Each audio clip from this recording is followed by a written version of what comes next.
ನಮ್ಮ ಸಂಸ್ಕೃತಿ ಮತ್ತು ಮೌಲ್ಯಗಳು ಯಾವಾಗಲೂ ನಮ್ಮೊಂದಿಗೆ ಇರಬೇಕು.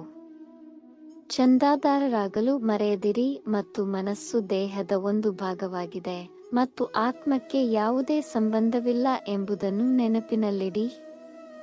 ಆತ್ಮವು ರಥದ ಯಜಮಾನನಾಗಿದ್ದರೆ ಮನಸ್ಸು ರಥದಂತಿರುವ ದೇಹದ ಸಾರಥಿಯಾಗಿದೆ. ಮನಸ್ಸು ಸಾಮಾನ್ಯವಾಗಿ ಇಂದ್ರಿಯಗಳನ್ನು ದಾರಿ ತಪ್ಪಿಸುತ್ತದೆ ಮತ್ತು ಯೌವನದ ಉತ್ಸಾಹವು ಒಬ್ಬ ವ್ಯಕ್ತಿಯನ್ನು ತಾನು ಸರ್ವಶಕ್ತ ಮತ್ತು ಎಲ್ಲರ ಮೇಲೆ ಅಧಿಪತಿ ಎಂದು ಭಾವಿಸುವಂತೆ ದಾರಿ ತಪ್ಪಿಸುತ್ತದೆ.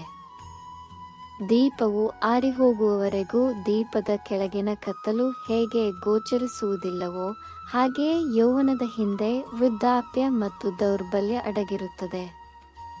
ಮನಸ್ಸು ಜೀವನದ ಕೊನೆಯವರೆಗೂ ತನ್ನ ಜಾಲದಲ್ಲಿ ಸಿಕ್ಕಿಹಾಕಿಕೊಳ್ಳುತ್ತದೆ. ಅದನ್ನು ವಿವಿಧ ರಾಗಗಳಿಗೆ ನೃತ್ಯ ಮಾಡುವಂತೆ ಮಾಡುತ್ತದೆ. ಅದು ಆತ್ಮಾವಲೋಕನ ಮಾಡಲು ಮತ್ತು ಅದರ ನೈಜತೆಯನ್ನು ಅರಿತುಕೊಳ್ಳಲು ಎಂದಿಗೂ ಅನುಮತಿಸುವುದಿಲ್ಲ. ಆತ್ಮವು ಶಾಶ್ವತವಾಗಿದೆ ಎಂದು ಅರ್ಥ ಮಾಡಿಕೊಂಡರೆ ಆತ್ಮವು ಏಕೆ ಸಂತೋಷ, ದುಃಖ ಮತ್ತು ನೋವನ್ನು ಅನುಭವಿಸುತ್ತದೆ ಎಂದು ಒಬ್ಬರು ಇನ್ನೂ ಪ್ರಶ್ನಿಸಬಹುದು. ಸುಖ ದುಃಖಗಳ ಅನುಭವವು ದೇಹದ ಕೆಲಸವೇ ಹೊರತು ಆತ್ಮದ ಕೆಲಸವಲ್ಲ ಎಂದು ನಾನು ಈಗಾಗಲೇ ಹೇಳಿದ್ದೇನೆ. ದೇಹವು ಗಾಯಗೊಂಡಾಗ ನೋವು ಅನುಭವಿಸುತ್ತದೆ. ದೈಹಿಕ ಗಾಯಗಳಿಗೆ ಅದು ಹೇಗೆ ಪ್ರತಿಕ್ರಿಯಿಸುತ್ತದೆ ಎಂಬುದನ್ನು ಹೋಲುತ್ತದೆ. ಅಂತೆಯೇ ಗೌರವ, ಅವಮಾನ ಮತ್ತು ಗೆಲುವು ಮತ್ತು ಸೋಲಿನ ಸಂತೋಷ ಅಥವಾ ನೋವಿನ ಮನಸ್ಸಿನ ಗ್ರಹಿಕೆ ಆತ್ಮದ ಕೆಲಸವಲ್ಲ. ಇವು ಮನಸ್ಸಿನ ತಂತ್ರಗಳು. ಅದೃಶ್ಯವಾಗಿದ್ದರೂ ಮನಸ್ಸು ದೇಹದ ಅತ್ಯಂತ ಶಕ್ತಿಶಾಲಿ ಭಾಗವಾಗಿದೆ. ನೆನಪಿಡಿ, ಮನಸ್ಸು ದೇಹದ ಭಾಗವಾಗಿದೆ ಮತ್ತು ಆತ್ಮದೊಂದಿಗೆ ಯಾವುದೇ ಸಂಬಂಧವಿಲ್ಲ. ಮನಸ್ಸು ಇಂದ್ರಿಯಗಳನ್ನು ವಂಚಿಸಬಹುದು ಮತ್ತು ಅವುಗಳನ್ನು ದಾರಿ ತಪ್ಪಿಸಬಹುದು. ದೀಪವು ಕತ್ತಲೆಯನ್ನು ಮರೆಮಾಚುವಂತೆ ಯೌವನವು ವೃದ್ಧಾಪ್ಯ ಮತ್ತು ದೌರ್ಬಲ್ಯವನ್ನು ಮರೆಮಾಡುತ್ತದೆ. ದೀಪದಲ್ಲಿನ ಇಂಧನವು ಮುಗಿದು ಬೆಳಕು ಮಂದವಾಗುತ್ತಿದ್ದಂತೆ ಒಬ್ಬರು ತಮ್ಮ ಅನಾರೋಗ್ಯ ಮತ್ತು ದೌರ್ಬಲ್ಯವನ್ನು ಅರಿತುಕೊಳ್ಳಲು ಪ್ರಾರಂಭಿಸಬಹುದು. ಮನಸ್ಸು ಅಹಂಕಾರದಿಂದ ಅಮಲೆಯಿರುತ್ತದೆ. ಒಬ್ಬ ವ್ಯಕ್ತಿಯು ತಾನು ನಿಜವಾಗಿರುವುದಕ್ಕಿಂತ ದೊಡ್ಡವನು ಎಂದು ಭಾವಿಸುವಂತೆ ಮಾಡುತ್ತದೆ. ಮನಸ್ಸು ಒಬ್ಬ ವ್ಯಕ್ತಿಯನ್ನು ತನ್ನ ಆಸೆಗಳಿಗೆ ಮತ್ತು ಭ್ರಮೆಗಳಿಗೆ ಗುಲಾಮನನ್ನಾಗಿ ಮಾಡಬಹುದು ಮತ್ತು ಅದು ಅವರ ಜೀವನದುದ್ದಕ್ಕೂ ಅವರ ಕ್ರಿಯೆಗಳು ಮತ್ತು ಪ್ರತಿಕ್ರಿಯೆಗಳ ಮೇಲೆ ಪ್ರಭಾವ ಬೀರುತ್ತದೆ. ಸಂತೋಷ ಅಥವಾ ದುಃಖ.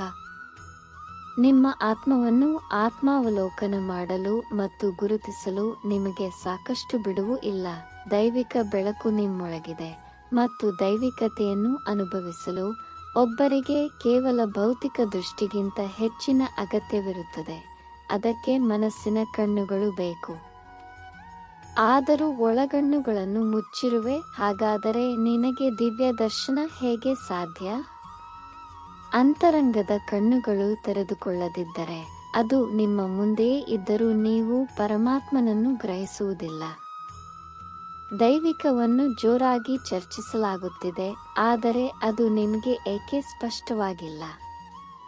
ಭಕ್ತನು ಭಾವೋದ್ವೇಗದಿಂದ ಮಾತನಾಡುತ್ತಿದ್ದಾನೆ, ಆದರೂ ರಾಜನಾದ ಧೃತರಾಷ್ಟ್ರನಿಗೆ ಅವನ ಭಕ್ತಿ ಮತ್ತು ಸೇವೆಯು ಅವನ ಮಾತಿನ ಮೇಲೆ ಪ್ರಭಾವ ಬೀರುತ್ತಿದೆ.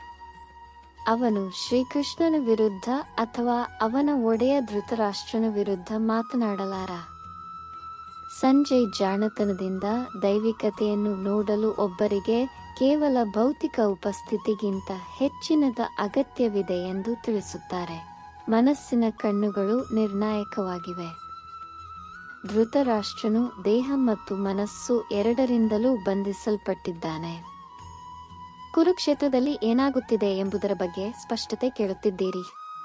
ಒಬ್ಬ ವ್ಯಕ್ತಿಯು ತನ್ನ ಮನಸ್ಸನ್ನು ಹತೋಟಿಯಲ್ಲಿಟ್ಟುಕೊಳ್ಳುವುದು ಮತ್ತು ಆತ್ಮವನ್ನು ನೋಡಲು ಆತ್ಮಾವಲೋಕನ ಮಾಡಿಕೊಳ್ಳುವುದು ಅತ್ಯಗತ್ಯ. ಒಮ್ಮೆ ಆತ್ಮವನ್ನು ಗುರುತಿಸಿದರೆ ದೈವಿಕ ಬೆಳಕು ಸ್ಪಷ್ಟವಾಗುತ್ತದೆ.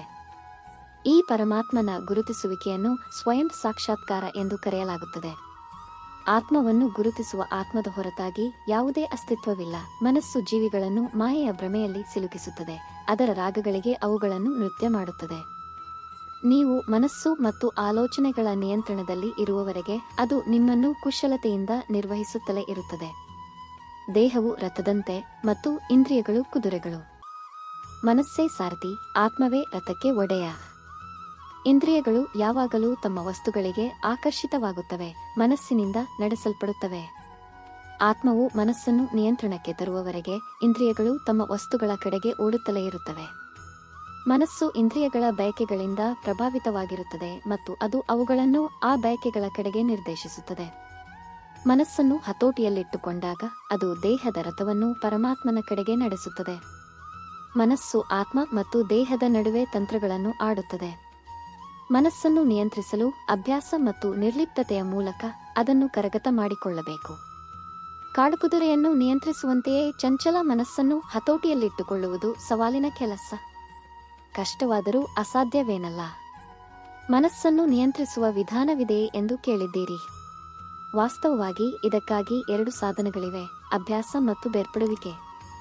ಅಭ್ಯಾಸ ಎಂದರೆ ಸತತ ಪ್ರಯತ್ನ ಮತ್ತು ನಿರ್ಲಿಪ್ತತೆ ಎಂದರೆ ಲೌಕಿಕ ಬಾಂಧವ್ಯಗಳನ್ನು ತ್ಯಜಿಸುವುದು. ಚಂಚಲವಾದ ಕುದುರೆಯನ್ನು ಸತತವಾಗಿ ನಿಯಂತ್ರಿಸುವಂತೆ ಮನಸ್ಸನ್ನು ಪದೇ ಪದೇ ಕೇಂದ್ರೀಕರಿಸಬೇಕು ಮತ್ತು ದಾರಿ ತಪ್ಪಿದಾಗ ಹಿಂತಿರುಗಿಸಬೇಕು. ಹೇಗೆ ಸವಾರನು ಕಾಡುಕುದುರೆಯನ್ನು ನಿಯಂತ್ರಿಸಲು ಸಾಕಷ್ಟು ಪ್ರಯತ್ನವನ್ನು ಮಾಡಬೇಕು, ಹಾಗೆಯೇ ಕುದುರೆಯು ಪ್ರತಿರೋಧ ಒಡ್ಡಬಹುದು ಮತ್ತು ಸವಾರನನ್ನು ಪದೇ ಪದೇ ಎಸೆದು ಬಿಡಬಹುದು. ಮನಸ್ಸಿಗೂ ಅದೇ ಸತ್ಯ. ಆದಾಗ್ಯೂ ಸವಾರನು ದೃಢನಿಶ್ಚಯವನ್ನು ಹೊಂದಿದ್ದರೆ ಅವರು ಅಂತಿಮವಾಗಿ ಕುದುರೆಯನ್ನು ನಿಯಂತ್ರಿಸಲು ನಿರ್ವಹಿಸುತ್ತಾರೆ. ಅದು ಅವರ ಆಜ್ಞೆಗಳನ್ನು ಪಾಲಿಸುತ್ತದೆ. ಅಂತೆಯೇ ನೀವು ನಿರಂತರವಾಗಿ ಮನಸ್ಸನ್ನು ಮಾರ್ಗದರ್ಶಿಸಿ ಮತ್ತು ನಿಯಂತ್ರಿಸಿದರೆ ಅದು ಅಂತಿಮವಾಗಿ ನಿಮ್ಮ ನಿರ್ದೇಶನವನ್ನು ಅನುಸರಿಸಲು ಪ್ರಾರಂಭಿಸುತ್ತದೆ. ಇದನ್ನು ಶಿಸ್ತು ಮತ್ತು ನಿರ್ಲಿಪ್ತತೆಯ ಕತ್ತಿಯನ್ನು ಹಿಡಿಯುವುದಕ್ಕೆ ಹೋಲಿಸಲಾಗುತ್ತದೆ.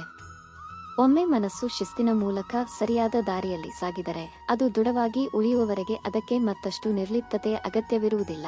ಇಂದ್ರಿಯಗಳು ನಿರಂತರವಾಗಿ ತಮ್ಮ ವಸ್ತುಗಳಿಗೆ ಆಕರ್ಷಿತವಾಗುವುದರಿಂದ ಮನಸ್ಸು ಮತ್ತೆ ದಾರಿ ತಪ್ಪದಂತೆ ತಡೆಯುವುದು ಸವಾಲು. ಈ ಇಂದ್ರಿಯ ಸುಖಗಳು ಕ್ಷಣಿಕ ಮತ್ತು ಭ್ರಮೆ ಎಂದು ಮನಸ್ಸು ಅರ್ಥಮಾಡಿಕೊಳ್ಳಬೇಕು. ಲೌಕಿಕ ಬಯಕೆಗಳಿಂದ ನಿರ್ಲಿಪ್ತತೆಯು ಮನಸ್ಸು ನಿಜವಾದ ಪ್ರಶಾಂತತೆಯನ್ನು ಸಾಧಿಸಲು ಸಹಾಯ ಮಾಡುತ್ತದೆ. ಮನಸ್ಸು ಈ ಸತ್ಯವನ್ನು ಗ್ರಹಿಸಿದಾಗ ಅದು ಇನ್ನು ಮುಂದೆ ಲೌಕಿಕ ಗೊಂದಲಗಳಲ್ಲಿ ಸಿಲುಕಿಕೊಳ್ಳುವುದಿಲ್ಲ ಮತ್ತು ನಿರ್ಲಿಪ್ತವಾಗುತ್ತದೆ. ಈ ನಿರ್ಲಿಪ್ತತೆಯನ್ನು ತ್ಯಜಿಸುವ ಖಡ್ಗವು ಸಾಧಿಸುತ್ತದೆ. ಇದು ಇಂದ್ರಿಯ ಸುಖಗಳ ಭ್ರಮೆಯನ್ನು ಕತ್ತರಿಸಿ ಮನಸ್ಸನ್ನು ನಿಜವಾದ ತಪಸ್ವಿಯನ್ನಾಗಿ ಮಾಡುತ್ತದೆ. ನಿರ್ಲಿಪ್ತತೆ ಮತ್ತು ಶಿಸ್ತನ್ನು ಕಾಯ್ದುಕೊಂಡು ಜಗತ್ತನ್ನು ಮತ್ತು ಅದರ ಆನಂದವನ್ನು ಮಿತವಾಗಿ ಆನಂದಿಸುವುದು ಮುಖ್ಯ. ಬಣ್ಣಗಳು, ನಕ್ಷತ್ರಗಳು, ಚಂದ್ರ ಮತ್ತು ಪ್ರಕೃತಿಯ ಅದ್ಭುತಗಳಂತಹ ಸೃಷ್ಟಿಯ ಸೌಂದರ್ಯವನ್ನು ಆನಂದಿಸಿ, ಆದರೆ ಲಗತ್ತಿಸದೆ. ಪ್ರಕೃತಿಯ ಕೊಡುಗೆಗಳನ್ನು ಮತ್ತು ಅವುಗಳ ಹಿಂದೆ ಇರುವ ದೈವಿಕ ಆಟವನ್ನು ಮೆಚ್ಚಿಕೊಳ್ಳಿ, ಆದರೆ ಈ ಸಂತೋಷಗಳಿಗೆ ಗುಲಾಮರಾಗಬೇಡಿ. ವರ್ಣರಂಜಿತ ಪಕ್ಷಿಗಳ ನೋಟ, ಕೋಗಿಲೆಯ ಧ್ವನಿ ಅಥವಾ ಹೂವುಗಳ ಸುಗಂಧದಂತಹ ಸಂವೇದನಾ ಅನುಭವಗಳನ್ನು ಆನಂದಿಸಿ ಅವು ದೈವಿಕ ಸೃಷ್ಟಿಯ ಭಾಗವೆಂದು ಗುರುತಿಸುವಾಗ ಈ ಅನುಭವಗಳನ್ನು ಪರಮಾತ್ಮನ ಕೊಡುಗೆಯಾಗಿ ಆನಂದಿಸುವುದು ಗುರಿಯಾಗಿದೆ. ಅವುಗಳಿಂದ ಗುಲಾಮರಾಗಬಾರದು. ಕರ್ಮಯೋಗದ ಜೀವನವನ್ನು ನಡೆಸುವುದು ಗುರಿಯಾಗಿದೆ. ಅಲ್ಲಿ ಲೌಕಿಕ ಆನಂದವನ್ನು ಬಾಂಧವ್ಯವಿಲ್ಲದೆ ಅನುಭವಿಸಬಹುದು, ಸ್ವಯಂ ನಿಯಂತ್ರಣ ಮತ್ತು ಶಿಸ್ತನ್ನು ಕಾಪಾಡಿಕೊಳ್ಳಬಹುದು. ಹಾಗೆ ಮಾಡುವುದರಿಂದ ಒಬ್ಬನು ದೈವಿಕವನ್ನು ಗೌರವಿಸುತ್ತಾನೆ ಮತ್ತು ಇಂದ್ರಿಯ ಸುಖಗಳ ಅನ್ವೇಷಣೆಯಲ್ಲಿ ಸಿಕ್ಕಿಹಾಕಿಕೊಳ್ಳದೆ ದೈವಿಕ ಚಿತ್ತದೊಂದಿಗೆ ಸಾಮರಸ್ಯದಿಂದ ಬದುಕುತ್ತಾನೆ. ವಿಡಿಯೋವನ್ನು ಇಷ್ಟಪಟ್ಟರೆ ಇದನ್ನು ಲೈಕ್ ಮಾಡಿ ಮತ್ತು ಶೇರ್ ಮಾಡಿ. ಇಂತಹ ಹೆಚ್ಚಿನ ವಿಡಿಯೋಗಳಿಗಾಗಿ ನಮ್ಮ ಚಾನೆಲ್ಗೆ ಸಬ್ಸ್ಕ್ರೈಬ್ ಆಗಿ.